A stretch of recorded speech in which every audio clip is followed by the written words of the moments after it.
You can drum too while you do it if you want to fucking make it musical. Yeah, no, it's already a musical. I am the artist Cracker White, Malcolm Blake O'Neal. I was born September 23rd, 1983. I'm an 80s baby. I did a lot of things in life I'm not proud of. God forgives me every single day. I am his son, as we all are.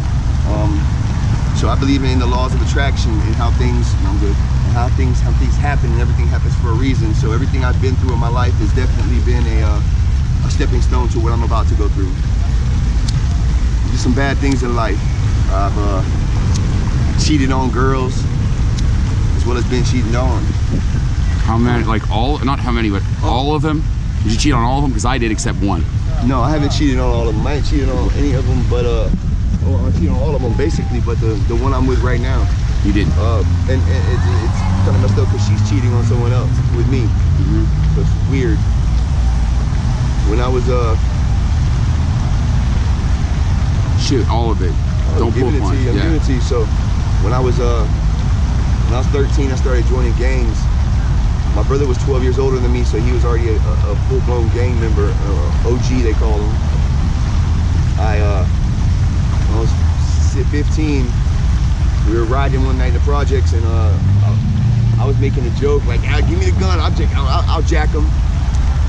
Well, they gave me the gun to rob somebody, and I went up and scared to death, shaking, 15-year-old with a 38. I went up and told an old man, "Please don't make this harder than it is. Don't get yourself hurt. I don't want to do this. Just give me your money." And I was a kid with a gun, and he gave his money to me. That's probably all that man made all week. But it's all right because the homies was happy. You know, where the homies at now? But yeah, I felt real bad about that. I ran into drugs, hard drugs, my whole life basically.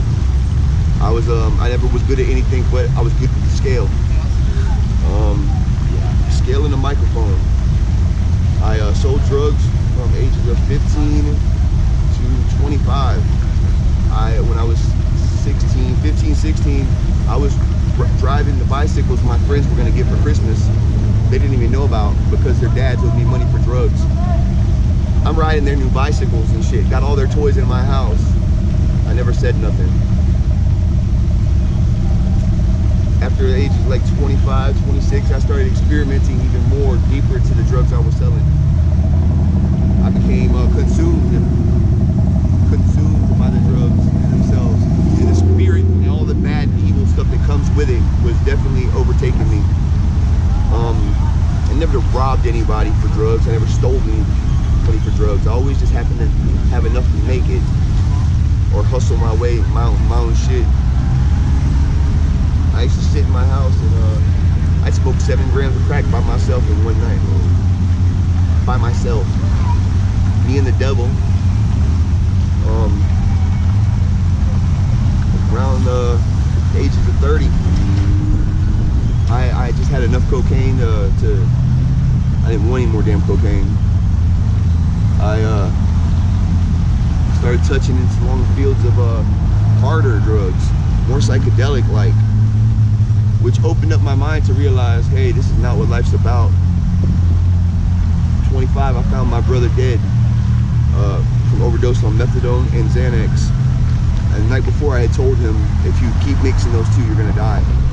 And he died. I found him aspirated. The next day? Yes. Wow. My grandmother, my mother, and I just went on living. We 2010, we woke up 3 o'clock in the morning. The house was fully engulfed in flames. We had burglar bars on every window and door. Everything was locked, gates, everything.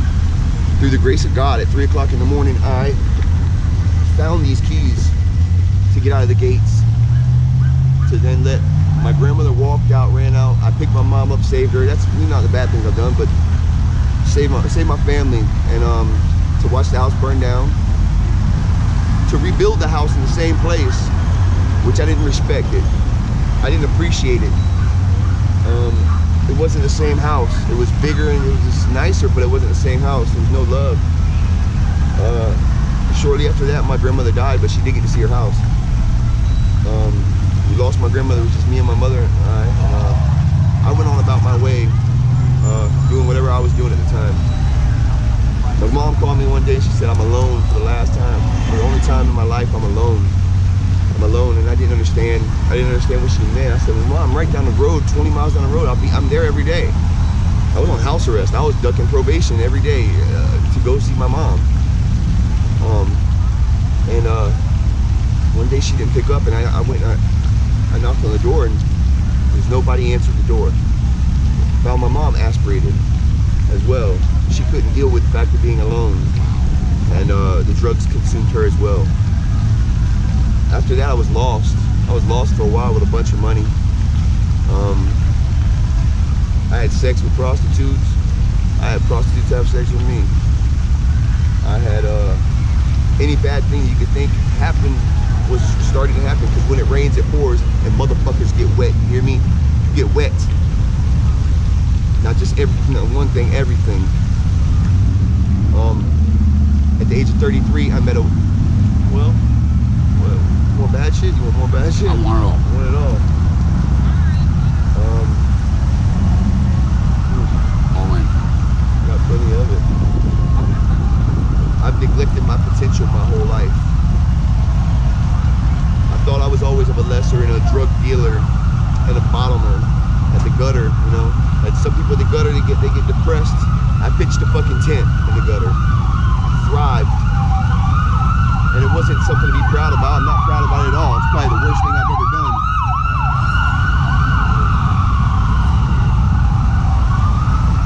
That ambulance will get there. So, neglecting my potential is probably the worst thing I've ever done. Because we're all kings and queens, and we come from that of a biggest one there is. And we should exude that in ourselves and exude excellence every day. Well, every day I don't do that, I'm just neglecting my caliber of man that I am. That's been probably the biggest thing. And in the past, I just think about what things I've done to people, and I start to feel sorry for those people, because I've neglected my potential as a person. It wasn't who I was supposed to be. I did bad things to them, so I feel sorry for that. I'm not sorry for anything. I apologize for many things. I'm only heir to the throne because my father's a king, and I know that. The rapture of me has been the birth of Cracker White. In the track I did, You Bitch, I actually murdered the old me, as well as the bitch. But you know what? I live forever in that music. At that moment, when that last is the birth of Cracker White, and I'm a new man today. So the rapture is actually the beginning. It's the beginning. There's no more middles. It's just the beginning, and consistent circle. It's a consistent circle. I don't believe hearts are like this. I believe hearts are like that. They're never ending. Me not being able to do this to the world has definitely been a bad thing of mine. Not being able to communicate with others and spread my story like wildfire. And this fucker's going like wildfire. And it is growing like wildfire. Yeah. I want everybody in the world to just say, you know, at one point in time you've been down, you felt like shit, you've been depressed, and you know what, you got up, fucking stuck your chest out and put your chin up, and went on about what you dreamed. Like a fucking lion. Just go for it. Dream big. Don't fucking stop dreaming. Not one bit. Dream while you're awake is my biggest thing. I want you awake when you're dreaming. Every single day. If there's something that you want to do, fucking get up and do it. Do it, because nobody's gonna do it for you. Just hold tight, 2 fingers up. That's how we're gonna keep shit. That's the brand. I want everybody in the world to look up, stand up, look in the mirror, say, I am fucking beautiful. I am Cracker White. No gimmicks, don't say it backwards, just say that shit first. All around the world, I am Cracker White. Hear me roar, motherfucker.